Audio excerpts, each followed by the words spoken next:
Bonjour tout le monde et bienvenue sur Mini PDLV. Aujourd'hui, on va passer en revue la plus belle des voitures moches, en l'occurrence le Fiat Multipla, le Phase 1 à l'échelle 1/18e. Cette miniature-là, elle est réalisée par Automobile à l'échelle 1/18e. Comme d'habitude, cette vidéo se déroule en 3 temps. Première partie, on le découvre en musique. Deuxième partie, je vous parle un petit peu de l'histoire sulfureuse du Fiat Multipla.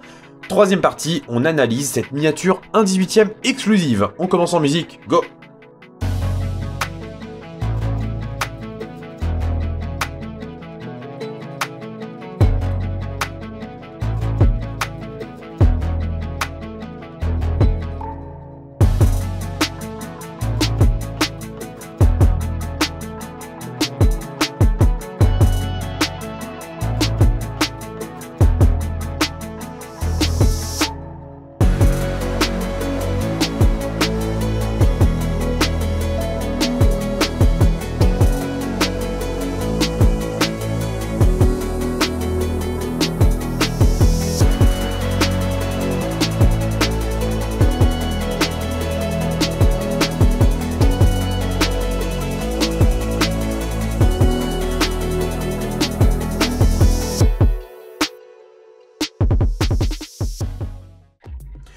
Je vous le disais en introduction, voici donc un Fiat Multipla à l'échelle 1/18e.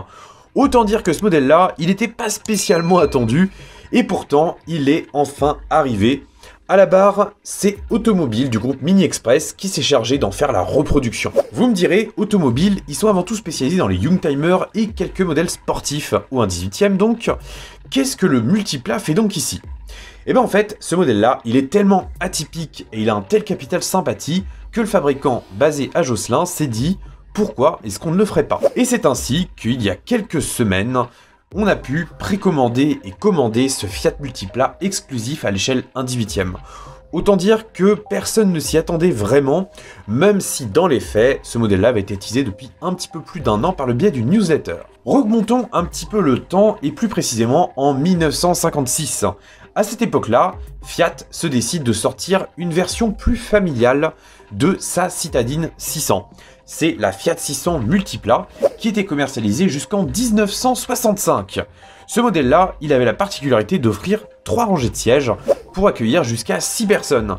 Il y avait même une version taxi qui a existé. Enfin bref, ce modèle-là, il est souvent considéré comme étant l'un des premiers monospaces de l'histoire. Et forcément, quand il y a un succès, on essaie toujours de faire en sorte qu'il y en ait un deuxième. C'est donc en 96 que Fiat commence à constater l'essor du monospace qui revient sur le devant de la scène avec un acteur principal, le Scénic, ou plutôt la Mégane Scénic, puisqu'en 96, sur le modèle Phase 1, on parlait de Mégane Scénic. Rapidement, le segment se sature. Il y a l'insipide Mitsubishi Space Star qui rentre en scène.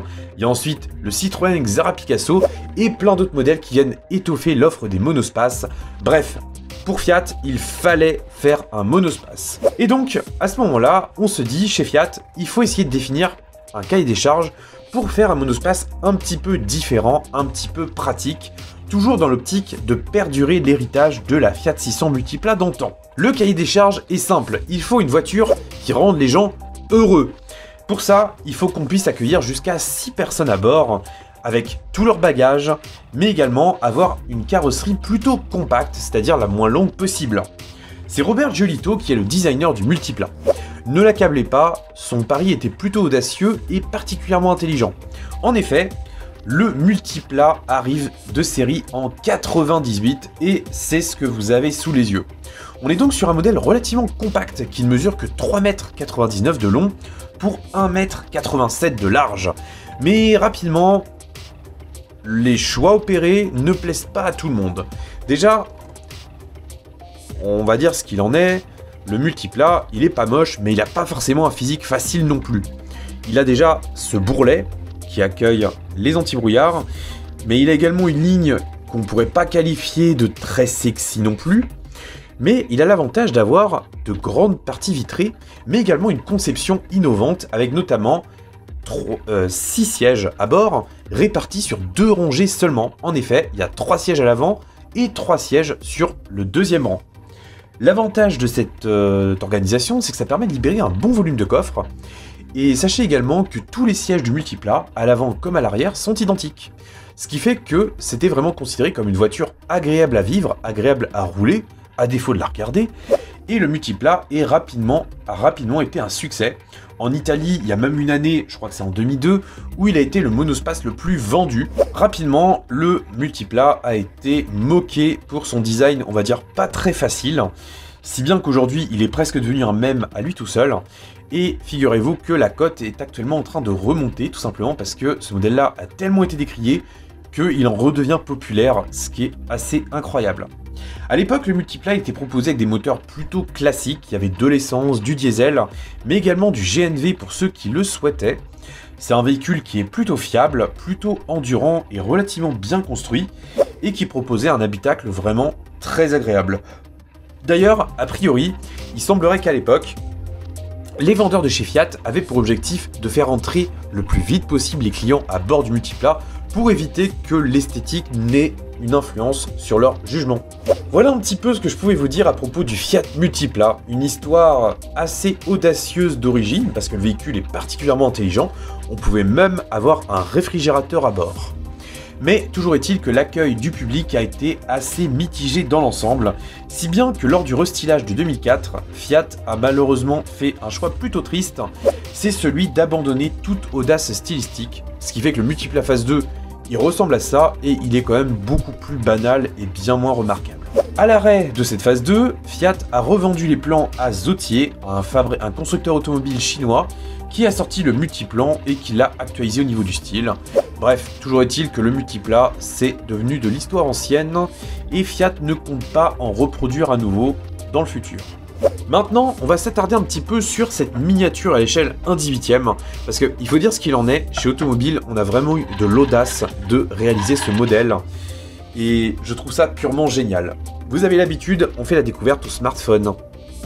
Commençons par... j'allais dire, on va garder le meilleur pour la fin, mais je sais pas vraiment ce qui est le meilleur.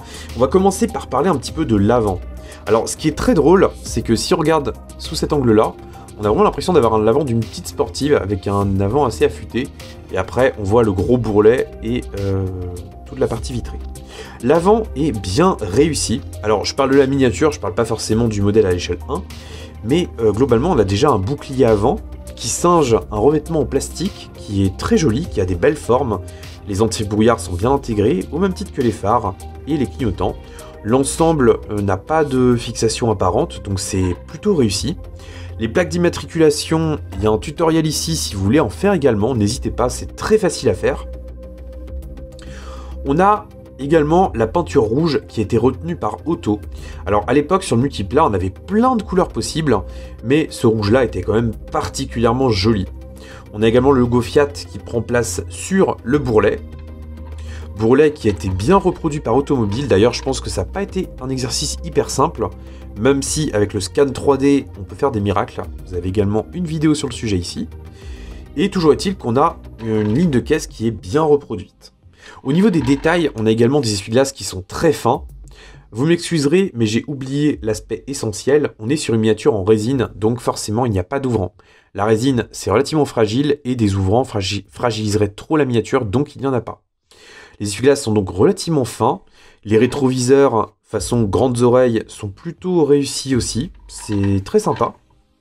Les jantes, de mémoire, c'est du 15 pouces. Elles sont plutôt pas trop mal reproduites également.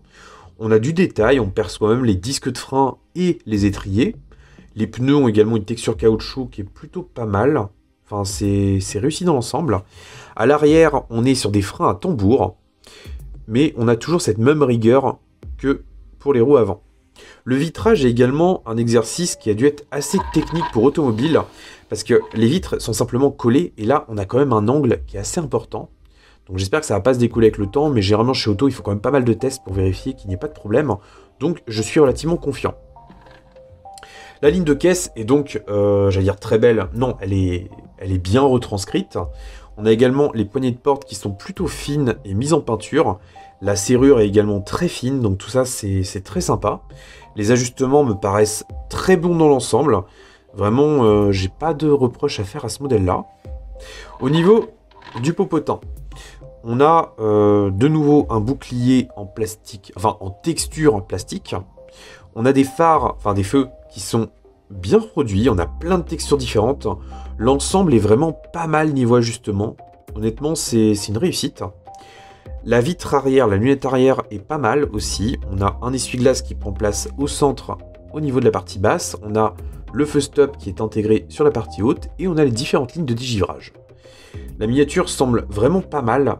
On voit bien que Otto a mis suffisamment de colle pour justement que ce vitrage épouse bien les formes du multiplat. Autre détail sympa, on a le logo multiplat qui est simplement embossé. Alors, à l'échelle 1, c'est tout simplement un petit relief qui était mis en peinture. Là, je pense qu'Otto a fait une simple décalcomanie, mais honnêtement, ça fait parfaitement le travail, donc c'est pas mal du tout. Côté gauche, trop rien de nouveau à en dire. On retrouve cette même rigueur que de l'autre côté. Qu'est-ce que je peux vous montrer d'autre sur ce modèle-là? Oui, si on le regarde un petit peu du dessus, on voit bien qu'on a une miniature qui est relativement courte et pourtant relativement large également. Ça donne un petit peu une impression d'avoir un parpaing face à nous, mais pour le coup, le modèle à l'échelle 1 est totalement similaire à ça. Même si on n'a pas d'ouvrant, on n'aura aucune difficulté à se glisser à l'intérieur par le biais des vitres. Donc on retrouve bien à bord les 3 sièges à l'avant, donc des sièges qui sont de couleur bleue, parce qu'à l'époque on avait pas mal de sellerie au choix, et la sellerie bleue était très répandue. Au niveau du siège central, donc il est similaire à ceux des côtés, mais il lui manque juste la petite boucle de ceinture. Bon, c'est pas méchant comme détail, mais ça rend vraiment pas mal du tout. On voit même que le siège central est légèrement en retrait, comme c'était le cas à l'échelle 1.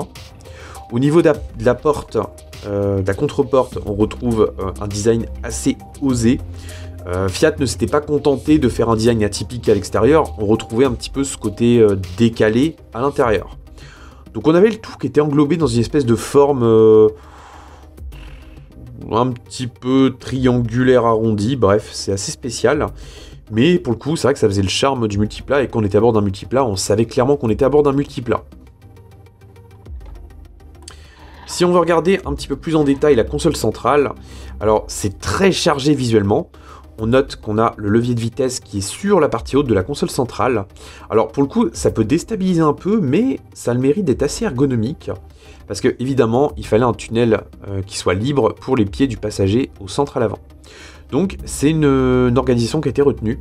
Alors le tableau de bord, bon, c'est pas un canon de beauté, dans le sens où il est très chargé et que les aérations font un peu tête de monstre. Mais pour le coup, Automobile s'en est bien sorti dans le sens où les détails sont là et ça rend vraiment bien. On perçoit également le couvercle d'une boîte à gants et d'une deuxième. Donc tout ça, ça apporte vraiment du réalisme, c'est pas mal. Les parties hautes sont également habillées, au même titre que l'original, donc ça c'est encore très positif. La sellerie, j'ai pas à m'en plaindre, elle est également fidèle à ce qu'on pouvait en attendre. Au niveau des places arrière, eh bien, même rigueur qu'à l'avant. On va regarder de ce côté-là, ça va être plus lumineux. On retrouve donc cette même rigueur avec les contreportes qui sont plutôt bien appliquées également. Un trio de sièges. L'application est également très bonne. On perçoit même les habillages au dos des sièges avant. Et ça, je pense qu'on va même encore mieux le percevoir ici. Donc tout ça, en fait, ça apporte vraiment du réalisme à cette miniature-là. On a une planche, une plage arrière qu'on distingue ici, mais je pense qu'on va encore mieux la distinguer ici. Donc bref, tout ça, c'est vraiment plutôt pas mal. Honnêtement, je trouve qu'Automobile s'est vraiment très bien débrouillé sur ce modèle-là à nouveau. C'est réaliste, c'est fidèle. Et ça permet vraiment d'avoir une pièce dans sa collection qui est totalement atypique et décalée. Et c'est vraiment ce qui m'a plu sur ce modèle-là. Au niveau du châssis, eh bien, c'est plutôt simplifié. Alors ce qui surprend, c'est le fait d'avoir des pneus qui soient aussi peu épais. Pour le coup, on est sur une miniature qui était relativement peu puissante. Généralement, dans un multiplat, on avait autour des 100 chevaux, ce qui est relativement peu de nos jours. Donc forcément, on avait des pneus qui étaient plutôt de taille classique. La ligne d'échappement est plutôt pas mal faite, en vrai, c'est honnête. Avec une sortie d'échappement qui est réellement percée au niveau de l'arrière. Donc tout ça, ça apporte le réalisme qu'il fallait. Donc en somme, j'ai vraiment pas à me plaindre de cette miniature-là. Elle tient ses promesses, elle est atypique et ça permet vraiment d'avoir une pièce assez incroyable dans sa collection. Allez, pour terminer, je vais vous refaire tourner un petit peu ce multiplat au 1/18e. et je vais en tirer un petit bilan. Qu'est-ce que je peux en dire? Déjà, ce multiplat, ça fait extrêmement plaisir de l'avoir à l'échelle 1/18e.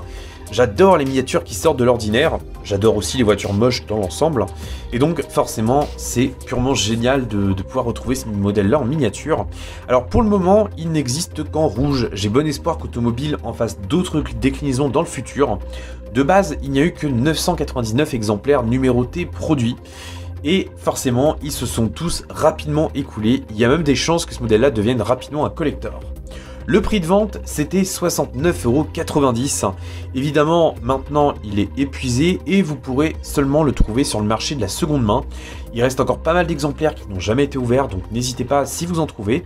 Vous pouvez globalement actuellement en trouver autour des 90 €. Ça reste encore acceptable pour une miniature de cette qualité-là. Sur ce, voilà un petit peu ce que je pouvais vous dire de la miniature, j'espère en tout cas que ce modèle-là vous aura plu. Moi je vous retrouve dimanche prochain pour une vidéo qui je pense devrait pas mal vous plaire. Sur ce, prenez soin de vous et d'autres familles, qu'on ne dit pas comme des pirates, surtout en ville, salut!